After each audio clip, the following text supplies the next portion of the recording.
السلام علیکم ورحمۃ اللہ وبرکاتہ۔ محترم ناظرین، میرے عزیز دوستو، امید ہے کہ آپ تمامی حضرات خیریت سے ہوں گے۔ اللہ تبارک و تعالیٰ کی بارگاہ میں دعا ہے کہ اللہ رب العزت آپ تمامی حضرات کو خوش رکھے، شاد و آباد رکھے، دین و دنیا کی دولت سے مالا مال فرمائے، آمین ثم آمین یا رب العالمین۔ ایک ویڈیو سید امین القادری صاحب قبلہ کی آپ لوگوں کی خدمت میں لے کر حاضر ہوا ہوں۔ اس ویڈیو میں 11ویں شریف کے حوالے سے جانتے ہیں کہ 11ویں شریف کرنے کے کیا فائدے اور امت مسلمہ کو بزرگان دین کے نام سے نیاز و فاتحہ کر کھانا کھلانے کا ثواب کیا ہے، ایصال ثواب کرنے کے کیا کیا فائدے، یہ ساری باتیں جانتے ہیں اس ویڈیو میں۔ ویڈیو پسند آئے تو آگے شیئر ضرور کرنا دوستو۔ آئیے ویڈیو دیکھتے ہیں۔ کوئی پانی کنویں میں آ گیا تو کیا کہا؟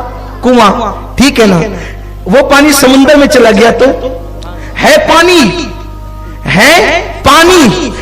پانی کے بغیر کنواں نہیں ہے، پانی کے بغیر سمندر نہیں ہے، پانی کے بغیر بارش نہیں ہے، سب جگہ ہے پانی ہی۔ لیکن جہاں جاتا رہا نام بدلتا رہا، حقیقت نہیں بدلی، ہے پانی ہی۔ برسا تو بارش، کنویں میں گیا تو کنواں، دریا میں گیا تو دریا، سمندر میں گیا تو سمندر، نام بدلے لیکن ہے پانی تو ہوگا پانی ہی۔ لیکن نام بدلتے جائیں گے، حقیقت نہیں بدلے گی۔ اسی لیے ہے ایصال ثواب ہی۔ میت کے تیسرے دن کہا تو تیجا، 10ویں دن کیا تو 10واں، 20ویں دن کیا تو 20واں، عرس پر کیا تو عرس، چہلم پہ کیا تو چہلم، ہے ایصال ثواب ہی۔ نام بدلتے چلے گئے مگر حقیقت نہیں بدلی۔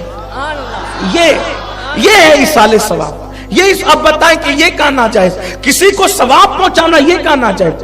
کسی کو ثواب ایصال کرنا یہ کہاں حرام ہے؟ میرے پیارے آقا صلی اللہ علیہ وسلم کے پیارے دیوانوں، اب آئیے اپنی گفتگو کو اینڈ کرتے ہوئے سمجھ میں اگر بات آ گئی ہے آپ کے، ہمارے بزرگوں نے بہت کیا اور اللہ کو ایصال ثواب کی خاطر کھانا کھلانے سے زیادہ کوئی عمل پسند نہیں۔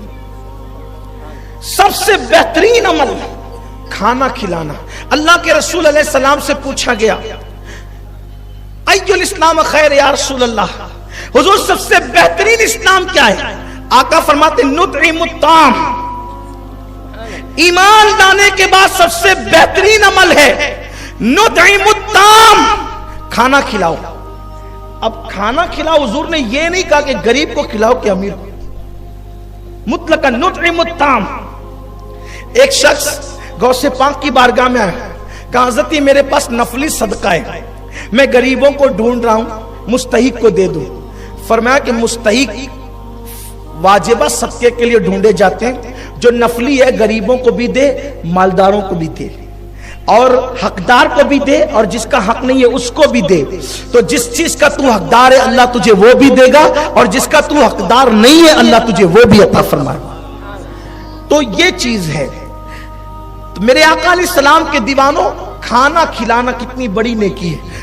اب قرآن کیا کہتا ہے سنیے، جو جہنمی لوگ ہیں، جہنمی جو دوزخ میں عذاب بھگتیں گے، دوزخ میں جہنم میں جلیں گے، جہنم میں جلیں گے، تو جنتی اللہ سے کہیں گے اللہ جو جہنم میں گئے ہیں ذرا ہم ان سے بات کرنا چاہتے ہیں، گفتگو کرنا چاہتے ہیں۔ اللہ فرمائے گا کرو۔ تو جنت اور جہنم کی کھڑکیاں کھول دی جائے گی، تو جنتی جہنمیوں سے پوچھیں گے ما سلککم فی سقر، اے جہنمیوں تم جہنم میں کیسے آ گئے؟ تم جہنم میں، یہ قرآن کی آیت ہے، ما سلککم فی سقر، پوچھیں گے کیسے تم جہنم میں آئے؟ تو جہنمی کیا جواب دیں گے پتہ ہے؟ قالو لم نکو نطعم المسکین، کہ ہم غریبوں کو کھانا نہیں کھلاتے۔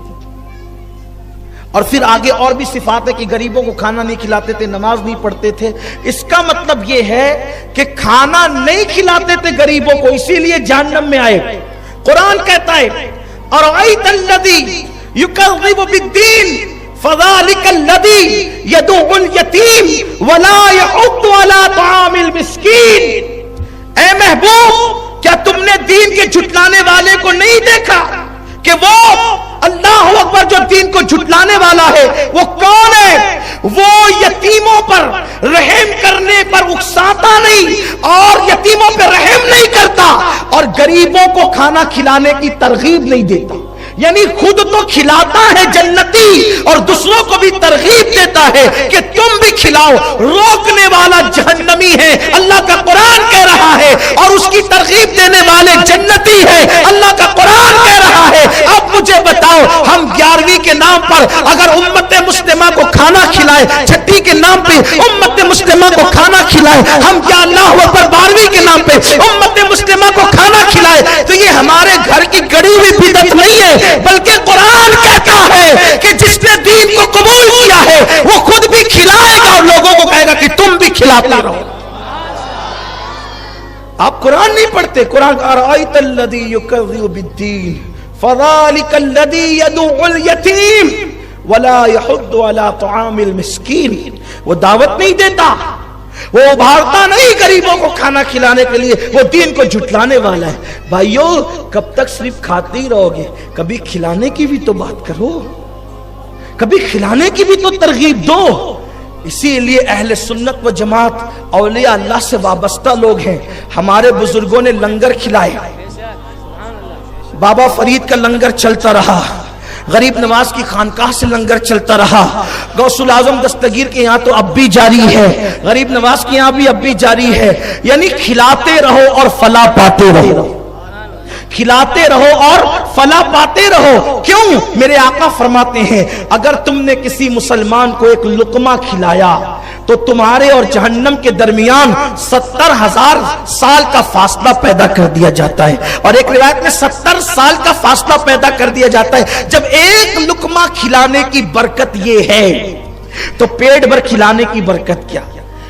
تو اب آپ کہیں گے کہ روز کھلانا چاہیے، بالکل کھلانا چاہیے، لیکن اتنی مصروفیت کا دور ہے کہ بچوں کو ساتھ میں لے کے ہم نہیں کھا پاتے، تو روزانہ کس کو کھلا پائیں گے؟ بہت مصروف انسان، بہت بیزی ہو گیا ہے۔ تو ہمارے بزرگوں نے بتا دیا بھیا روز روز نہیں کھلا پائے گا تو چل 11ویں کے بہانے کھلا، غریب نواز کی چھٹی کے بہانے کھلا، مخدوم سمنا کی 28ویں کے بہانے کھلا، امام اہل سنت کی 25ویں کے بہانے کھلا، صابر پاک کی 13ویں کے بہانے کھلا۔ بس بہانہ چاہیے نیکی کا، تو یہ ہے ایصال ثواب اور اس کی برکت۔ ایک حدیث پڑھوں، شرح الصدور کے اندر یہ حدیث موجود ہے۔ شرح الصدور میں حدیث کیا موجود ہے؟ ایصال ثواب کی برکت حدیث ہے۔ آقا فرماتے میری امت امت مرحومہ ہے۔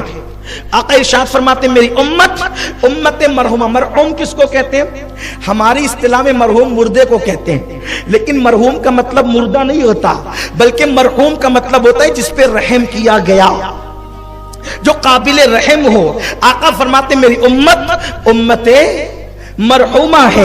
آقا فرماتے جب میری امت قبر میں جائے گی تو وہ گنہگار ہوگی، اور جب وہ قبر سے نکلے گی تو وہ مغفرت یافتہ ہو کر، یعنی گناہوں سے پاک و صاف ہو کر کے نکلے گی۔ صحابہ کرام نے عرض کیا یا رسول اللہ، مرنے والا تو توبہ نہیں کر سکتا، استغفار نہیں کر سکتا، نیکی نہیں کر سکتا، قبر میں گیا تو گنہگار، اور قبر سے نکلا تو نیک بن کر کیسے نکلا، مغفرت یافتہ بن کر کیسے نکلا؟ آقا فرماتے ہیں مومنوں کے استغفار کی برکت سے، کہ مومنین نے ان کے لیے استغفار کیا، اس کی برکت سے اللہ نے اس کے گناہوں کو معاف فرما دیا۔ یہ ہے جو ہے وہ ایصال ثواب کی شرعی حیثیت، جو قرآن میں بھی اور حدیث میں بھی نام بدلتے ہیں، نام کے چکر میں انسان پریشان ہو جاتا ہے۔ آئیے ایک حدیث اور پڑھتا ہوں اور اپنی گفتگو آگے بڑھتی ہے۔